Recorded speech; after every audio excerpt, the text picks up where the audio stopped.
Путин обратился к Зеленскому и поставил новое условие. Трамп анонсирует хорошие новости в переговорном процессе и называет дату, когда о них станет известно. Вашингтон отвечает Польше на запрос о размещении ядерного оружия на восточном фланге НАТО.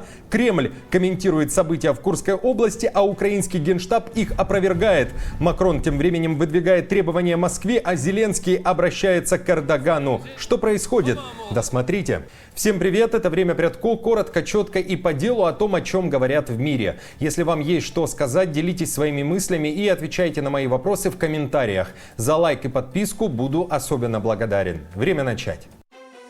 И начнем с ситуации в Курской области. События, которые разворачиваются там, не могут быть незамеченными. Наступление россиян в приграничье рассматривают под увеличительным стеклом даже в Белом доме. Одним из тех, кто наблюдает за тем, как изменяется линия фронта и россияне продвигаются, оказался Трамп. Из овального кабинета он написал об окружении ВСУ под Курском и заявил, что обратился к Путину с просьбой. У нас довольно хорошие новости из России. Мы слышим позитивные сигналы. Кто знает, но слышим позитивные сигналы. Россия сейчас в очень сильной военной позиции. У них в окружении довольно много украинских солдат. Но, надеюсь, ничего не произойдет. Я просил их не допустить эскалации. И думаю, надеюсь, что ничего не случится. Но у меня ощущение, что Россия готова заключить с нами сделку. Надеюсь. Мы говорили с президентом Путиным, говорили со многими людьми, и Украина ждет.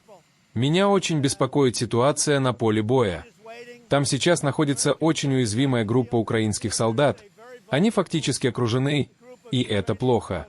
Мы не хотим, чтобы они погибли. Слишком много людей уже погибло. Посмотрим, что из этого выйдет. Но в плане перемирия и возможной сделки я получаю из России довольно позитивные сигналы. Трамп пользуется российскими методичками, и у него ложная информация. На это намекают в украинском генштабе. В официальном сообщении говорится, что информация об окружении ВСУ под Курском – фейк, созданный российской стороной ради политических целей и давления на Украину. В Киеве уверяют, что ситуация за сутки в Курской области особо не изменилась. Подразделения сил обороны Украины осуществили перегруппировку, отошли на более выгодные рубежи обороны и выполняют поставленные им задачи на территории Курской области. Наши воины отражают наступательные действия противника и наносят ему эффективное огневое поражение из всех видов оружия. Мониторинговый канал Deep State тем временем показывает реальную ситуацию под Курском. То, что выделено синим, это территория, которая еще остается под контролем ВСУ. Буквально 2 недели назад площадь контроля была значительно больше. Тем временем Зеленский заявил, что операция ВСУ в Курской области выполнила свою миссию. В соцсетях интерпретирует эти слова президента Украины как то, что ВСУ в скором времени полностью вернуться в Украину, так как больше целей нет. Зеленский уверяет, что благодаря событиям под Курском украинцы смогли стабилизировать ситуацию на других участках фронта. Тем временем Путин уже ответил Трампу и обратился к Зеленскому с требованием отдать приказ. Вместе с тем, мы с пониманием относимся к призыву президента Трампа руководствоваться в отношении этих военнослужащих соображениями гуманитарного характера. В этой связи подчеркну, что в случае сложения оружия и сдачи в плен им будет гарантирована жизнь и достойное обращение в соответствии с нормами международного права и законами Российской Федерации. Для эффективной реализации призыва президента США необходим соответствующий приказ военно-политического руководства Украины своим воинским подразделениям сложить оружие и сдаться в плен. Окружение Трампа проведет срочное совещание по поводу того, как действовать дальше. Ситуация вокруг урегулирования ситуации в Украине в Госдепе называют сложной. Сейчас в Вашингтоне собираются обсудить со Стивом Уиткофом, который побывал на встрече с Путиным, детали его поездки. Очевидно, американцам надо понять, с каким посланием Уиткоф вернулся из Москвы. Достаточно сказать, что, на мой взгляд, есть основания для осторожного оптимизма. Но в то же время мы по-прежнему признаем, что это сложная ситуация. Но в конечном итоге мы соберемся снова. У президента будут доступны ему варианты, и решения будут приняты после этого. Зеленский обвинил Путина во лжи, говорит, что тот не может выйти из войны, так как останется ни с чем. Условия, которые выдвигает Кремль, Зеленский назвал попыткой заблокировать любую дипломатию, и Путин не пойдет на прекращение огня. Киев обсудил это в том числе и с Парижем. Сегодня же говорил с президентом Франции Макроном. Эммануэль, как и всегда, четко знает все детали, предлагает хорошие идеи. Говорили о технических аспектах контроля за тишиной, о возможных следующих шагах в дипломатии и в защите наших людей, нашей Европы. Макрон, кстати, также отчитался о переговорах с Зеленским и поставил условия Москве. О том, что должен выполнить Путин, французский президент написал в соцсетях.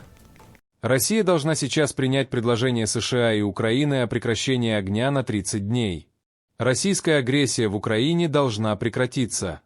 Зверства должны прекратиться, как и затягивание заявлений. Как вам такое обращение Макрона? Поделитесь мнением в комментариях. А Киев тем временем подключает к процессу о переговорах о мире Турцию. Эрдоган также на связи с Зеленским, пока по телефону. Но на Банковой заявили, что турецкий президент должен знать о позиции Украины, которая касается режима тишины на линии фронта и готовности к быстрой и честной дипломатии. Напомню, что несколько дней назад о ситуации в Европе Эрдоган узнал от польского премьера Туска, который побывал в Турции с визитом. Голос Варшавы также прозвучал на весь мир. Президент Польши Дуда призвал США разместить ядерное оружие на территории Польши. Тогда бы опасность российского вторжения была бы менее острой. В Вашингтоне уже дали понять, такой вариант не для них. Я не обсуждал этот конкретный вопрос с президентом, но я был бы шокирован, если бы он поддержал размещение ядерного оружия дальше на восток в Европе. Нам нужно быть осторожными. Мы буквально играем с жизнями будущих поколений и судьбой человеческой цивилизации. Это одна из самых важных причин, почему президент Трамп видит себя и фактически является президентом мира. Тем временем не войной и ядерным пеплом, а миром запахло Лукашенко. Он так об этом и сказал, находясь в Москве. Кроме того, заявил, что вместе с Путиным болел за республиканца на выборах, а после назвал Трампа бульдозером. Ну и вот случилось невероятное. Дональд Трамп как бульдозер прошелся по Соединенным Штатам Америки, и случилось невероятное. Этот невероятный человек победил. Но куча разного рода заявлений, обещаний, давление то на одну сторону, то на другую и так далее и тому подобное, пока не разбериха. И я высказал вчера журналистам свою точку зрения, что у Соединенных Штатов пока нет никакого плана даже по Украине. Трамп же, судя по всему, не думает так, как Лукашенко, и все же имеет план по завершению войны. Он анонсировал, что уже 17 марта в понедельник мир узнает, вероятно, положительные новости. И дал ответ на вопрос, что будет, если Путин не пойдет на прекращение огня. Вы общались с Путиным в последние дни или часы лично? Я не хочу это комментировать, но мы ведем с ним переговоры. Думаю, все идет довольно неплохо. Это очень сложная ситуация, кровавая, ужасная война. Но я считаю, что процесс идет в правильном направлении. У нас уже есть соглашение о прекращении огня с украинской стороной, и мы пытаемся добиться такого же соглашения с Россией. Пока что все проходит нормально. Больше информации появится в понедельник, и, надеюсь, она будет положительной.